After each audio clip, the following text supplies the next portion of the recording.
As Netaji's daughter, I invite the Indians of today who still revere him, respect him, and love him to support his posthumous return from exile, to support the transfer of his mortal remains to India for a final and fitting disposal. Jai Hind. On 23rd January 2026, we celebrate the 129th birth anniversary of the national hero and freedom fighter Netaji Subhas Chandra Bose. Netaji lived and fought in exile for many years of his life, and his mortal remains have continued to be exiled from his motherland, and that even 70 years after India became a free country. I feel very grateful to the many people of India who remember my father Netaji. They remember him not only with respect, but also with affection.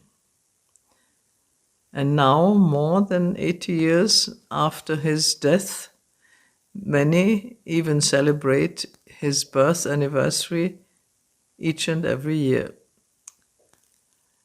My father dedicated his life in quest of India's freedom from the British rule, and he refused to accept a commission in the respected and coveted Indian civil service, despite his passing his exams with flying colors. He spent 20 years in the Congress movement for India's independence, rising to be twice elected the Congress president.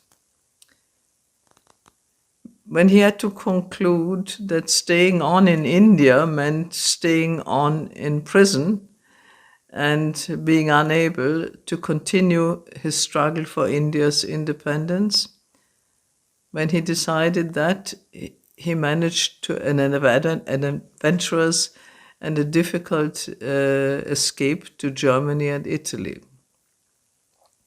When the fortunes of war changed in Europe, he was transferred to the Far East on another dangerous journey by German and Japanese submarines. After reaching Singapore, he took command of the Indian National Army, and from Singapore he proclaimed a provisional government of free India. That happened in October 1943. In August 1945, we saw the end of World War II. The attack by the United States of America on Hiroshima and Nagasaki with nuclear bombs was the ultimate cause for Japan's surrender. For India, this meant the end of Japan's support to Netaji and to the Indian National Army's struggle for independence. After Emperor Hirohito of Japan announced his country's surrender in a nationwide radio broadcast, the first broadcast made to his subjects on the 15th of August 1945, Netaji set out from Singapore on the 16th August to fly to Tokyo.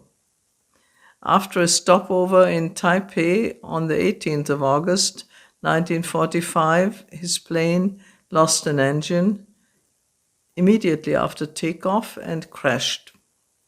He was one of the passengers who survived with severe burns, but he died of his injuries that very same day.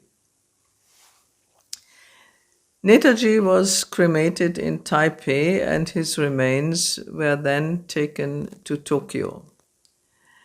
The head priest of Renkoji temple acceded to the request of the Indian community in Tokyo to take custody and keep safe the mortal remains of Netaji.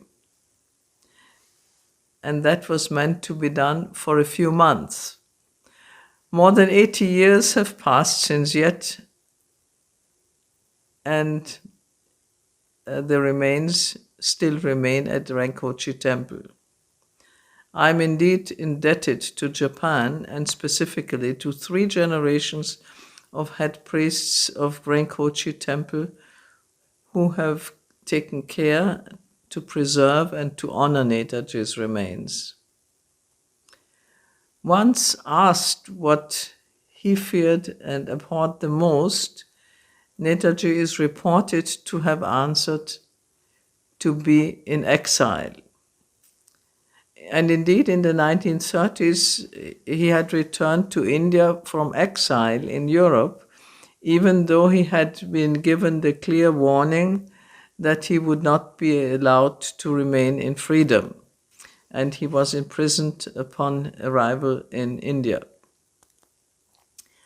And he only fled from India in 1941 to avoid a renewed imprisonment there, because he would not have been able to continue his struggle.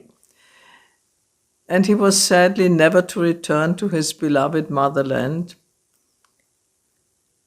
As Netaji's daughter, I invite the Indians of today who still revere him, respect him, and love him to support his posthumous return from exile, to support the transfer of his mortal remains to India for a final and fitting disposal.